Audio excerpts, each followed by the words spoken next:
شروع اللہ کا نام لے کر جو بڑا مہربان نہایت رحم والا ہے۔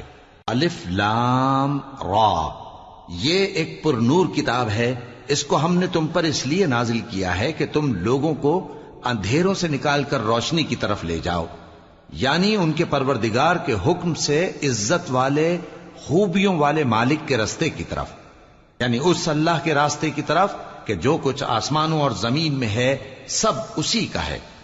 اور ان کافروں کے لیے عذاب شدید کی وجہ سے تباہی اور بربادی مقدر ہے، جو آخرت کے مقابلے میں دنیاوی زندگی کو پسند کرتے اور لوگوں کو اللہ کے راستے سے روکتے اور اس میں کجی چاہتے ہیں۔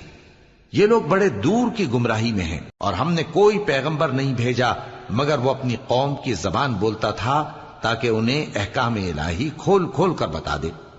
پھر اللہ جسے چاہتا ہے گمراہ رہنے دیتا ہے اور جسے چاہتا ہے ہدایت دیتا ہے، اور وہ غالب ہے، حکمت والا ہے۔ اور ہم نے موسیٰ کو اپنی نشانیاں دے کر بھیجا کہ اپنی قوم کو تاریکیوں سے نکال کر روشنی میں لے جاؤ اور ان کو اللہ کے دن یاد دلاؤ، اور اس میں ان لوگوں کے لیے جو صابر و شاکر ہیں نشانیاں ہیں۔ اور جب موسیٰ نے اپنی قوم سے کہا کہ اللہ نے جو تم پر مہربانیاں کی ہیں ان کو یاد کرو، جبکہ اس نے تم کو فرعون کی قوم سے رہائی بخشی، وہ لوگ تمہیں برے برے عذاب دیتے تھے اور تمہارے بیٹوں کو مار ڈالتے تھے اور تمہاری لڑکیوں کو زندہ رہنے دیتے تھے، اور اس میں تمہارے پروردگار کی طرف سے بڑی آزمائش تھی۔ اور جب تمہارے پروردگار نے تم کو آگاہ کیا کہ اگر شکر کرو گے تو میں تمہیں زیادہ دوں گا، اور اگر ناشکری کرو گے تو یاد رکھو کہ میرا عذاب بھی سخت ہے۔ اور موسیٰ نے صاف صاف کہہ دیا کہ اگر تم اور جتنے اور لوگ زمین میں ہیں سب کے سب ناشکری کرو تو بھی اللہ بے نیاز ہے، قابل تعریف ہے۔ بھلا تم کو ان لوگوں کے حالات کی خبر نہیں پہنچی جو تم سے پہلے تھے، یعنی نوح اور عاد اور سمود کی قوم اور جو ان کے بعد تھے، جن کا علم اللہ کے سوا کسی کو نہیں۔ جب ان کے پاس ان کے پیغمبر نشانیاں لے کر آئے تو انہوں نے اپنے ہاتھ ان کے منہوں پر رکھ دیے کہ خاموش رہو، اور کہنے لگے کہ ہم تو تمہاری رسالت کو تسلیم نہیں کرتے، اور جس چیز کی طرف تم ہمیں بلاتے ہو ہم کو اس میں بھاری شک ہے۔ ان کے پیغمبروں نے کہا، کیا تم کو اللہ کے بارے میں شک ہے جو آسمانوں اور زمین کا پیدا کرنے والا ہے؟ وہ تمہیں اس لیے بلاتا ہے کہ تمہارے گناہ بخشے اور ایک مدت مقرر تک تم کو مہلت دے۔ وہ بولے کہ تم تو ہمارے ہی جیسے آدمی ہو، تمہارا یہ منشا ہے کہ جن چیزوں کو ہمارے بڑے پوجتے رہے ہیں ان کے پوجنے سے تم ہمیں روک دو، تو اچھا کوئی کھلی دلیل لاؤ، یعنی معجزہ دکھاؤ۔ پیغمبروں نے ان سے کہا کہ ہاں ہم تمہارے ہی جیسے آدمی ہیں، لیکن اللہ اپنے بندوں میں سے جس پر چاہتا ہے نبوت کا احسان کرتا ہے، اور ہمارے اختیار کی بات نہیں کہ ہم اللہ کے حکم کے بغیر تم کو تمہاری فرمائش کے مطابق معجزہ دکھائیں۔ اور اللہ ہی پر مومنوں کو تو بھروسہ رکھنا چاہیے۔ اور ہم کیوں اللہ پر بھروسہ نہ رکھیں حالانکہ اس نے ہم کو ہمارے دین کے سیدھے رستے بتائے ہیں، اور جو تکلیفیں تم ہم کو دیتے ہو اس پر ہم صبر کریں گے، اور اہل توکل کو تو اللہ ہی پر بھروسہ رکھنا چاہیے۔ اور جو کافر تھے انہوں نے اپنے پیغمبروں سے کہا کہ یا تو ہم تم کو اپنے ملک سے باہر نکال دیں گے یا تم ہمارے مذہب میں واپس آ جاؤ۔ بس ان کے پروردگار نے ان کی طرف وحی بھیجی کہ ہم ظالموں کو ہلاک کر دیں گے اور ان کے بعد تم کو اس زمین میں آباد کر دیں گے۔ یہ اس شخص کے لیے ہے جو قیامت کے روز میرے سامنے کھڑے ہونے سے ڈرے اور میرے عذاب سے خوف کرے۔ اور پیغمبروں نے اللہ سے فتح چاہی اور ہر سرکش ضدی نامراد رہ گیا۔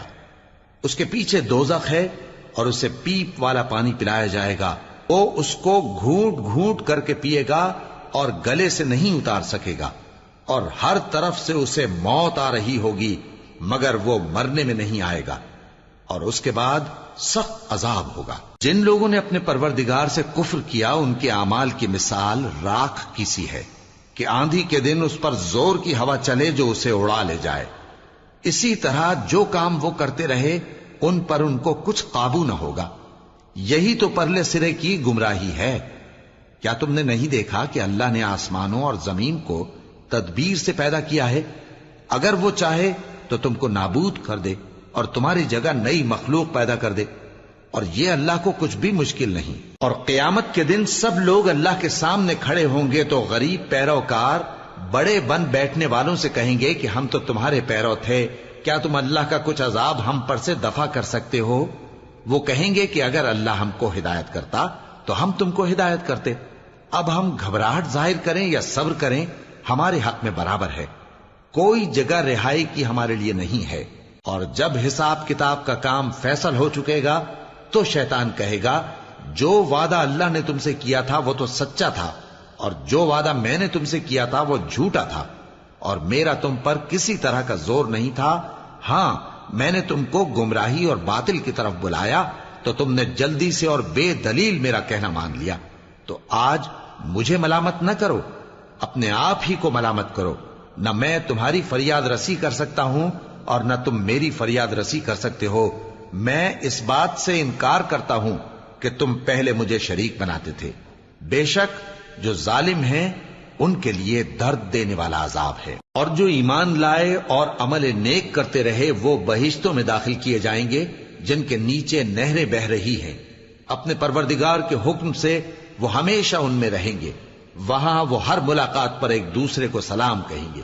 کیا تم نے نہیں دیکھا کہ اللہ نے کلمہ طیبہ کی کیسی مثال بیان فرمائی ہے؟ وہ ایسی ہے جیسے پاکیزہ درخت جس کی جڑ مضبوط ہو اور شاخیں آسمان میں پھیلی ہوں۔ وہ اپنے پروردگار کے حکم سے ہر موقع پر پھل لاتا ہو، اور اللہ لوگوں کے لیے مثالیں بیان فرماتا ہے تاکہ وہ نصیحت حاصل کریں۔ اور ناپاک بات یعنی غلط عقیدے کی مثال ناپاک درخت کی سی ہے کہ وہ زمین کے اوپر ہی سے اکھیڑ کر پھینک دیا جائے، اس کو ذرا بھی قرار و ثبات نہیں۔ اللہ مومنوں کے دلوں کو صحیح اور پکی بات سے دنیا کی زندگی میں بھی مضبوط رکھتا ہے اور آخرت میں بھی رکھے گا۔ اور اللہ بے انصافوں کو گمراہ کر دیتا ہے، اور اللہ جو چاہتا ہے کرتا ہے۔ کیا تم نے ان لوگوں کو نہیں دیکھا جنہوں نے اللہ کے احسان کو ناشکری سے بدل دیا اور اپنی قوم کو تباہی کے گھر میں لا اتارا، یعنی دوزخ میں، کہ سب ناشکرے اس میں داخل ہوں گے اور وہ برا ٹھکانہ ہے۔ اور ان لوگوں نے اللہ کے شریک مقرر کیے کہ لوگوں کو اس کے رستے سے گمراہ کریں۔ کہہ دو کہ چند روز فائدے اٹھا لو، آخر کار تم کو دوزخ کی طرف لوٹ کر جانا ہے۔ اے پیغمبر، میرے مومن بندوں سے کہہ دو کہ نماز پڑھا کریں، اور اس دن کے آنے سے پیشتر جس میں نہ اعمال کا سودا ہوگا اور نہ دوستی کام آئے گی، ہمارے دیے ہوئے مال میں سے پوشیدہ اور علانیہ خرچ کرتے رہیں۔ اللہ ہی تو ہے جس نے آسمانوں اور زمین کو پیدا کیا اور آسمان سے مے برسایا، پھر اس سے تمہارے کھانے کے لیے پھل پیدا کیے اور کشتیوں اور جہازوں کو تمہارے زیر فرمان کیا تاکہ وہ سمندر میں اس کے حکم سے چلیں، اور نہروں کو بھی تمہارے زیر فرمان کیا، اور سورج اور چاند کو تمہارے لیے کام میں لگا دیا کہ دونوں دن رات ایک ڈگر پر چل رہے ہیں، اور رات اور دن کو بھی تمہاری خاطر کام میں لگا دیا، اور جو کچھ تم نے مانگا سب میں سے تم کو عنایت کیا۔ اور اگر اللہ کے احسان گننے لگو تو شمار نہ کر سکو، مگر لوگ نعمتوں کا شکر نہیں کرتے۔ کچھ شک نہیں کہ انسان بڑا بے انصاف ہے، ناشکرا ہے۔ اور جب ابراہیم نے دعا کی کہ اے میرے پروردگار، اس شہر کو لوگوں کے لیے امن کی جگہ بنا دے، اور مجھے اور میری اولاد کو اس بات سے کہ بتوں کی پرستش کرنے لگیں بچائے رکھیو۔ اے پروردگار، انہوں نے بہت سے لوگوں کو گمراہ کیا ہے، سو جس شخص نے میرا کہا مانا وہ میرا ہے، اور جس نے میری نافرمانی کی تو بخشنے والا ہے، مہربان ہے۔ اے پروردگار، میں نے اپنی اولاد ایک وادی میں جہاں کھیتی نہیں، تیرے عزت و ادب والے گھر کے پاس لا بسائی ہے۔ اے پروردگار، تاکہ یہ نماز پڑھیں، سو تو لوگوں کے دلوں کو ایسا کر دے کہ ان کی طرف جھکے رہیں، اور ان کو میووں سے روزی دیتے رہنا تاکہ تیرا شکر کریں۔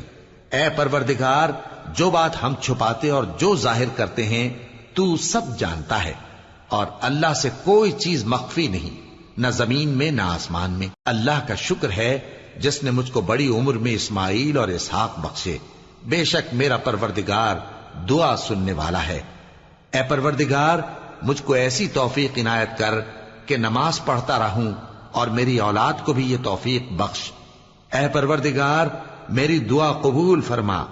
اے پروردگار، حساب کتاب کے دن میری اور میرے ماں باپ کی اور مومنوں کی مغفرت کیجو۔ اور مومنوں یہ نہ سمجھنا کہ یہ ظالم جو کام کر رہے ہیں اللہ ان سے بے خبر ہے، وہ ان کو اس دن تک مہلت دے رہا ہے جبکہ دہشت کے سبب آنکھیں پھٹی کی پھٹی رہ جائیں گی اور لوگ سر اٹھائے ہوئے میدان قیامت کی طرف دوڑ رہے ہوں گے، ان کی نگاہیں خود اپنی طرف لوٹ نہ سکیں گی اور ان کے دل مارے خوف کے ہوا ہو رہے ہوں گے۔